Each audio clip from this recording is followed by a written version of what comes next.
Hi my dear friend, accept heart কল্লা সালাম, আসসালামু আলাইকুম। আজকে আমরা চলে আসছি সেন্টেন্স কারেকশনের আরেকটি পার্ট নিয়ে। সেন্টেন্স কারেকশনের আমরা গত ক্লাসে 5টি রুলস পড়েছি।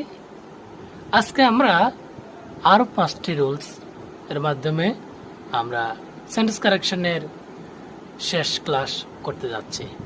তো কথা না বাড়িয়ে শুরু করা যাক আজকের ক্লাস।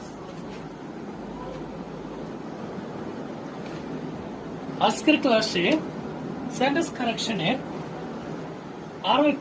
আরো চমৎকার একটি রুলস আমরা অ্যাড করেছি, যেমন আনপ্লে, যতক্ষণ না, হার্ডলি, সেলডম, স্কারলি,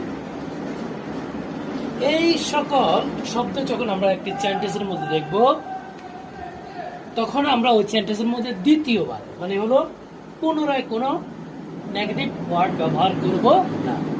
কিভাবে দেখো, he hardly does not come here.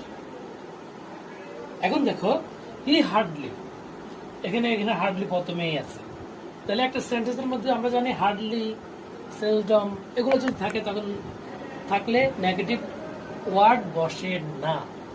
তো নেগেটিভ ওয়ার্ড ডাজ নট কি একটা নেগেটিভ ওয়ার্ড, তাহলে নেগেটিভ ওয়ার্ডটা আমরা বসাবো না। ওকে, এভাবে বুঝি।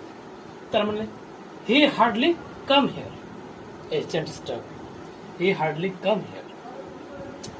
2 নম্বর রুলস, প্রিপার একটা ওয়ার্ড। এই প্রিপার যখন একটা সেন্টেন্সের মধ্যে আমরা প্রিপার এই ওয়ার্ডটা দেখবো, সাথে সাথে যখন প্রিপারের পরবর্তীতে একটা অবজেক্ট থাকবে, কি থাকবে? অবজেক্ট। আর যখন অবজেক্ট থাকবো, অবজেক্টের পরে কি বসবে? টু বসবে।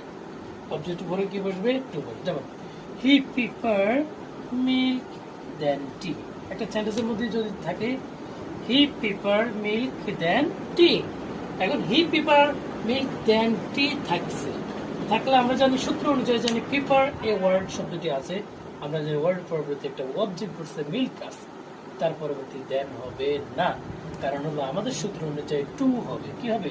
টু হবে। তার মানে হলো আমরা টু বসাতে হবে। ওকে, তার মানে হলো আমরা এখানে কি বসাবো? টু বসাবো। টু বসাবো, কি বসাবো? টু বসাবো। তার মানে হলো হি প্রিফার মিল্ক টু টি। ওকে, তারপর প্রিফার পরবর্তী যদি বার চলে আসে, প্রিফার পরবর্তী যদি সরাসরি কি বসে? বার বসে, তাই যুক্ত করে দেব। ওকে, যেমন হি প্রিফার সিং টু ড্যান্স। এখন প্রিফার পরবর্তী সরাসরি কি বসছে? সিং, বার বসছে। এখানে মিল্ক একটা দুধ, একটা নাম, নাউন।